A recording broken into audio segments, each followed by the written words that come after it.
And welcome back, everyone. Today we have a celebration. We have managed to acquire Bergoth the Malformed. So, I haven't summoned him yet. We will in just a second. Potentially just quickly check his moves out, but we're going to see. I wanted to just walk through the events and stuff in tournaments and tell you kind of how it got on, how it was. First and foremost, the Spider Tournament. Spider Tournament, to begin with, it felt like it was taking kind of ages, but we quickly got up to speed and we were able to get the 15 fragments from here. This also helped the Dungeon Divers event. We have champion training. This I did rather late. I think I had just about a day left. I think yesterday, the day before, I was kind of busy, so grinding kind of came to a halt as I was unable to carry on. But with roughly maybe like 10 minutes ago, I managed to get up to this part here. I did 6-star brackets, which I'm quite happy about. I got a bit of food done and whatnot, so that was pretty good. I think these other events are closed, so I'm not sure we can look inside them. But we'll quickly check that back. Dungeon Divers. Now, I was going for that 5 fragments, but that would have gave me 95. The very start of this, it was kind of easy. A mix of campaign and spider and a bit of dragon, but I also got my 10 fragments. I think the Dungeon Diver events, they're always pretty cool because there's always spider to do, there's always dragon and ice golem, etc. going on. So you're always going to be in here. You can also get points from campaign, which are maybe half the amount that you would get from a dungeon, but all does help. So I kind of powered on this for a while, up to the shard.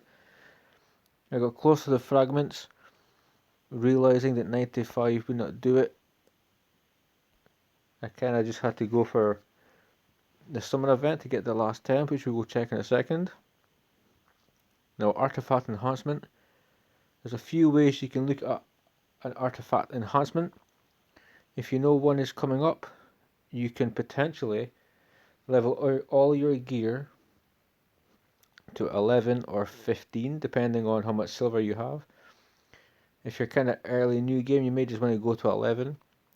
You then know that when you get it to 12, you get the bonus for it, or if you have more silver and more time, etc., you can level 30, 40 pieces up to level 15, and then you can stop. When this event goes live, the artifact enhancement, you then just take the items at level 15 and you can put them to 16 for instant bonus. As you can see, I pretty much just got what I needed out of this one. And the summon event, this was saving grace because I had my monthly shards come in, my sacred, and a void. I got a void from Clan Boss. The voids were Sylar, no, well, I got one Sylar, I got one Hellgazer, and someone else. I gained 2 epics, which I needed to guarantee I could get to 1070. There was no way I could possibly get to 3000. And as you can tell, we got there. The epic champions really helped us out. So the moment of truth. Say hello to Bergoth the Malformed, because we got him. The work paid off. It's extremely late. I should have went to bed maybe 3, 4, 5 hours ago. But yeah, this is kind of how it is. This is him at level 40, so we will just quickly go into the index, and that will show us his actual stats. So he's part of the Nitrous Revenant, which is quite good because they kind of go for healers. A lot of these are damage or control, so to have Bergoth is actually really good, especially for Doom Tower. I believe he's pretty good in Spider. I'm not sure you would take him into Dragon because of affinity. Like Spider, he's probably a tank. Ice Golem, he would I mean, I don't think he would be the primary source of healing, but he can definitely help with these movesets. So let's just take a quick look, because Nightmare Juggernaut attacks one enemy, and there's a 50% chance of placing a 50% continuous heal buff on this champion for one turn if this attack is critical. So, and damage is based on HP. Damage is not what we're going for here. We would be giving him 100% crit rate, but we wouldn't have to give him crit damage. As long as he crits and he's A1 in, he will continuously heal himself because he'll be continuously getting a continuous heal buff. It's just, you can book up for extra damage, which, if the books fall there, so be it, but I wouldn't really aim for them. We have Chemical Stench, which can hit pretty hard, to be fair. These multipliers are actually really good for an epic if you've seen some of the content creators. So we have attacks all enemies. AoEs are always fun. 30% chance of placing a provoke debuff for 2 turns. You can book that to a 4 turn cooldown. So any AoE that is, for instance, if it's just attacks all enemies, you can still use a stun set, you may get a stun from it. The fact that he has provoke for 2 turns is really good. 30% goes to 60%, which you would want maybe it to be a bit higher, but he's epic, so I'm not really that mad about it. I think his moves for an epic are really good, because what's going to happen is he's going to come in AoE, he's going to provoke everyone, and then he's going to be getting continuous heals from his A1 until this move comes back. So effectively he'll provoke, take the damage, heal himself, which means your team will have a carry, and also if it's like a Royal Guard, Cold Heart, somebody that's kind of flimsy and that'll die at one hit, he can definitely help you there. So waves, I think he'll be really fantastic. In Faction Wars, when Knight's Revenant is open, it will be really interesting to see this champion in action. So Canister is the passive. Whenever this champion is attacked, heals all allies except this champion by 20% of the damage received. So whenever he gets a hit, he heals everyone. So that could be Clan Boss, it could be in a wave, it could be Faction Wars, it could be Arena. If you wanted to have a niche build in Arena and he was getting hit, everybody would heal. So this is a really strong one, and I think if you put it together with the provoke and the continuous heals, he's provoking, so he will be taking more damage, so his passive has good synergy with that. No, it doesn't. Did I read it wrong? All allies except this champion, yeah. Okay, no, got it wrong. Okay, it's AoE, but nonetheless, he will be healing himself. He will be provoking. You can definitely build this champion to be a tank, 110%. I will definitely give him his crit rate at 100%. I'm not going to worry too much about crit damage. His damage is based on HP, so I'm hoping to get his HP as high as I possibly can with his speed.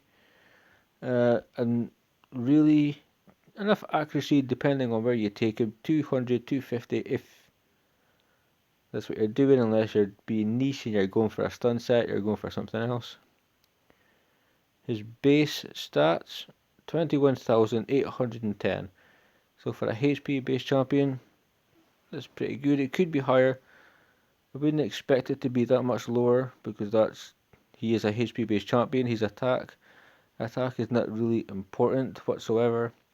Defense 1100, we can build it up so we can get him extremely tanky if we need to. It's over 1000, it's over 1100, so it's really good if you're putting on 2 artifacts that have 60% defense on it, and you maybe get some good rolls in a legendary epic piece for 20-30% extra.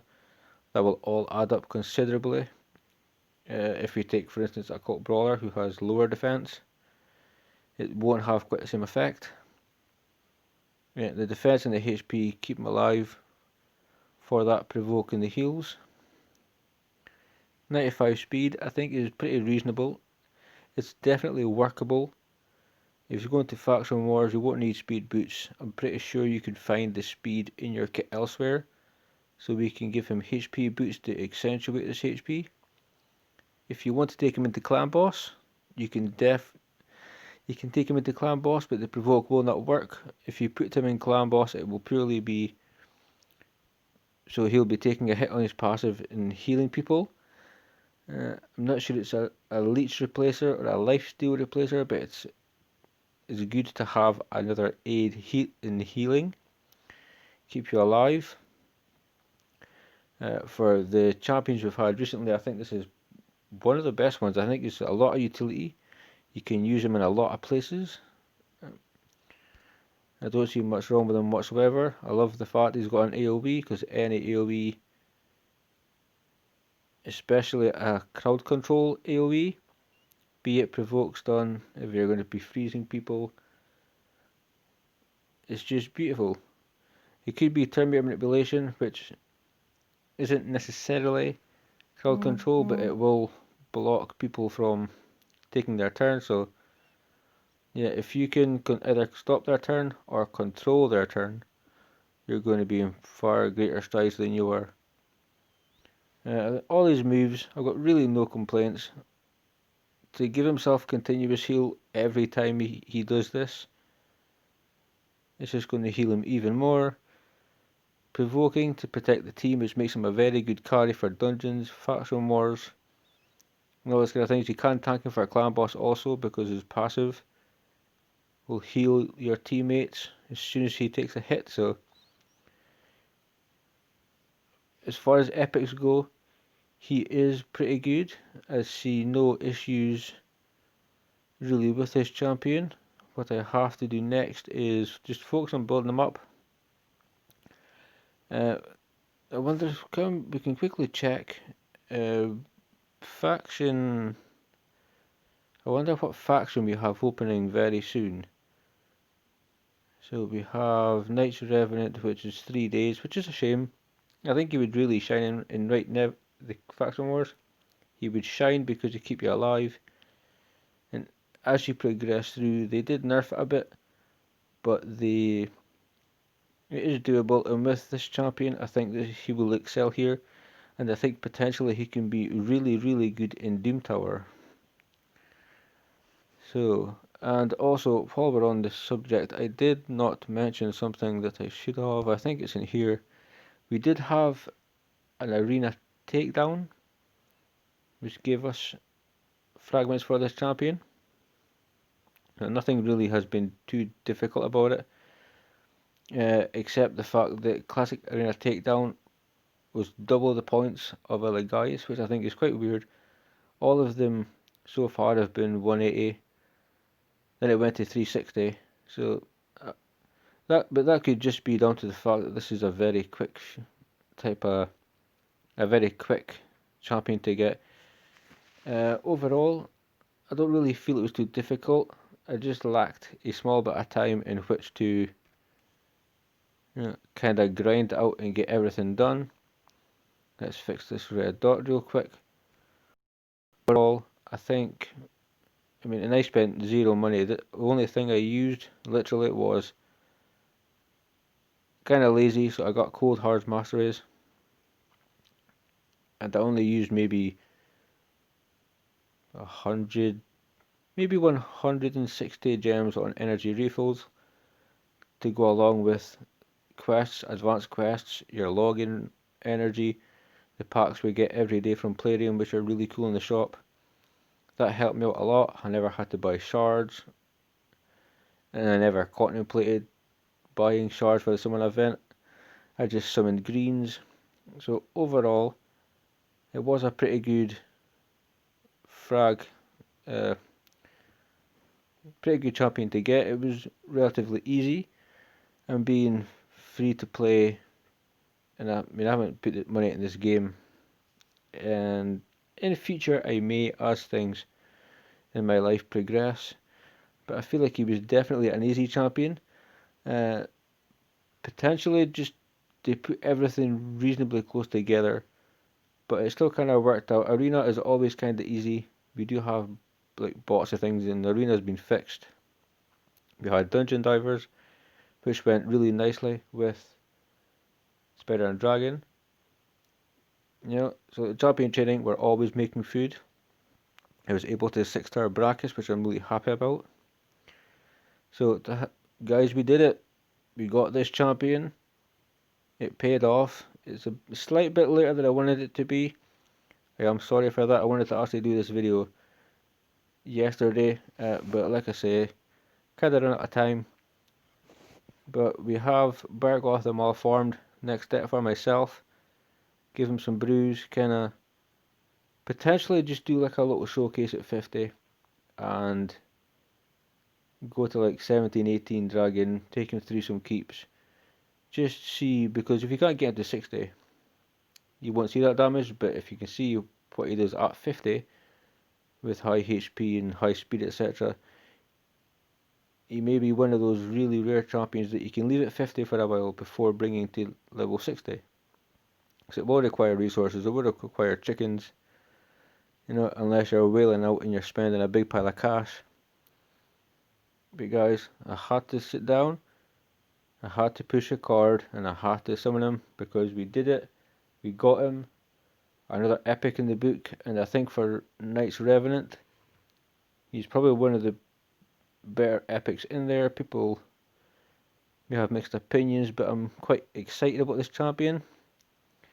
So now that we've kind of walked through everything, I think I'm just going to leave you guys there. I'm going to, I think, potentially get some sleep before tomorrow, and I'll throw some brews into him, get him up, see if I can get him up to 5 stars, just so I can show you kind of, like, we'll just call it mid-game damage.